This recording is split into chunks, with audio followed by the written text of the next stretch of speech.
El secreto de los caballeros templarios. Espero se encuentren preparados para lo que viene a continuación.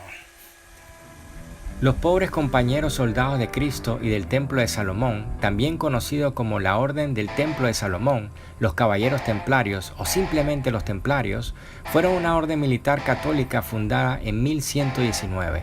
Los Templarios se convirtieron en una caridad favorecida en toda la cristiandad y crecieron rápidamente en membresía y poder. Fueron prominentes en las finanzas cristianas. Los caballeros templarios, en sus distintivos mantos blancos con cruz roja, estaban entre las unidades de combate más hábiles de las cruzadas. Los templarios estaban estrechamente ligados a las cruzadas. Cuando se perdió Tierra Santa, el apoyo a la orden se desvaneció. Los rumores sobre la ceremonia secreta de iniciación de los templarios crearon desconfianza, y el rey Felipe IV el Hermoso de Francia, profundamente endeudado por la orden, se aprovechó de esta desconfianza para destruirlos y borrar su deuda. En 1307 hizo que muchos de los miembros de la orden en Francia fueran arrestados, torturados para dar confesiones falsas y quemados en la hoguera. El Papa Clemente V disolvió la orden en 1312, bajo la presión del rey Felipe. La abrupta reducción del poder de un grupo significativo en la sociedad europea dio lugar a la especulación, la leyenda y el legado a través de los siglos. Pero ¿quiénes eran los caballeros templarios y cuál era el verdadero propósito de esta orden? Hace un tiempo, mientras investigaban los orígenes de la masonería, los autores Christopher Knight y Robert Lomas en su libro El Segundo Mesías presentaron una tesis donde encontraron pruebas que los templarios verdaderos objetivos no eran proteger a los cristianos en su camino a Jerusalén, sino en su lugar excavar bajo las ruinas del templo de Herodes con el propósito de encontrar documentos y reliquias que fueron enterradas debajo del mismo, en la época en que los romanos atacaron y destruyeron la ciudad y el templo construido por Herodes en el año 70. Mencionan que de acuerdo a la información dejada por el historiador Flavio Josefo, habían debajo del templo túneles donde los judíos se escondían. J.M. Allegro, en su libro El tesoro del pergamino de cobre, dice que en un documento encontrado en Qumran, también conocido como la Ascensión de Moisés, decía que el reino de Dios vendría después que todos los seres humanos y la tierra fueran borrados, y que todos los judíos que lucharon esta guerra, se les dijo que enterraran todas sus pertenencias y tesoros más sagrados cerca del Sanctum Sanctorum, bajo la custodia de Dios.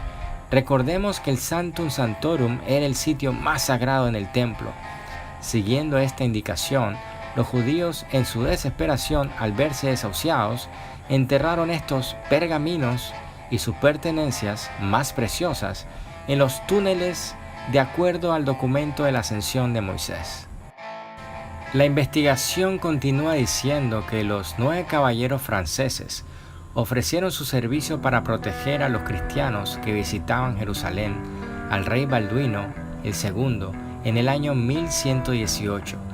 Durante los 9 años que siguieron, estos 9 caballeros nunca salieron de la zona del templo o participaron en cualquier actividad donde pareciera estar protegiendo a algún peregrino. En su lugar, se involucraron exclusivamente a la excavación debajo del templo y en 1128 fueron ascendidos a la categoría de orden sagrada por el Papa. El principal objetivo que tenían era encontrar los viejos pergaminos con la información de las antiguas tradiciones reales del judaísmo provenientes de Egipto y el tiempo del mismo Moisés. Estos 9 caballeros eran descendientes de judíos que escaparon del ataque de los romanos y tenían conocimiento de la información que se guardaba debajo del templo, y su meta era encontrarla. Estos descendientes o linajes se les conocía como Rex Deus, Dios Reyes, y eran compuestos por 2 grupos, unos descendientes del rey David, que tenían correspondencia con la columna B de Boaz, y lo otro de una casta de sacerdotes, que correspondía a la columna J o Jaquim. Ambas columnas un alto significado en la masonería. Esto me recuerda a la historia de Ruth, quien era tatarabuela del rey Salomón, y quedó viuda de su esposo, quien se llamaba Boaz, igual que la columna correspondiente a los descendientes de David. Y todas las personas descendientes de esa línea, como Salomón o David, se les llama los hijos de la viuda, el cual es un nombre que los masones utilizan para ellos mismos. Una de las acusaciones que se les hacía a los templarios eran sus extraños rituales, donde se decía que escupían una cruz y adoraban un cráneo al cual llamaban Baphomet. Lastimosamente, esta figura ahora se le asocia al diablo. Eliphas Levi, mago y masón, trató de ilustrar la imagen de Baphomet simbólicamente presentando la naturaleza dual y lados femenino y masculino y los opuestos de la naturaleza. Recordemos que la estrella que aparece en la frente de Baphomet en su representación tiene la punta hacia arriba, lo cual significa que el espíritu está por encima de lo material.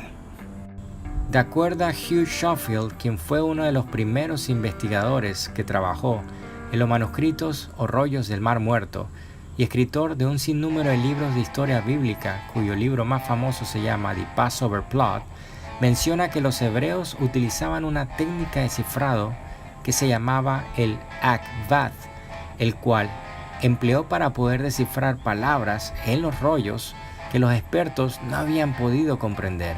Schofield le llamó la atención las acusaciones que le hacían a los templarios y estaba convencido que ellos conocían de esta técnica.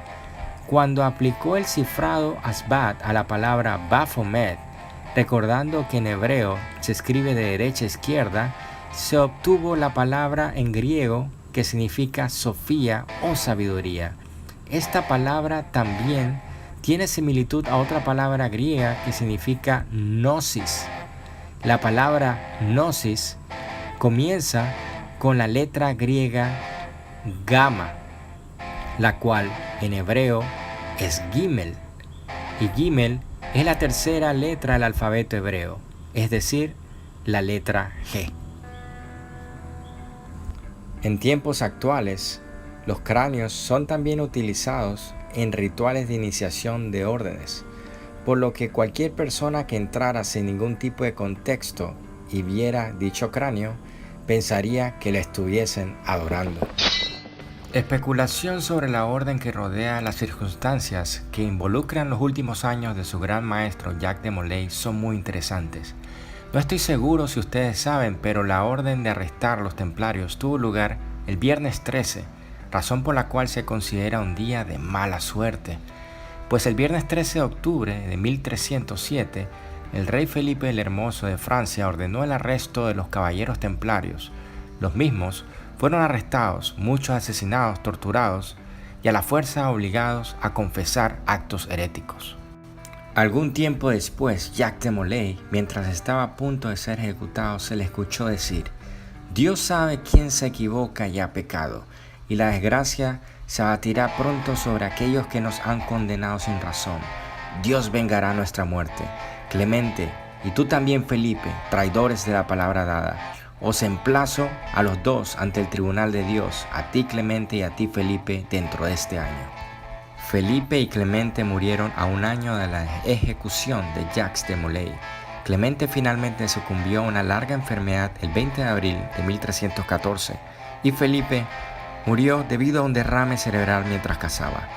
Esto se representa en la carta de la muerte del tarot, pues resulta que es el número 13 y muestra precisamente al Papa Clemente y al rey Felipe.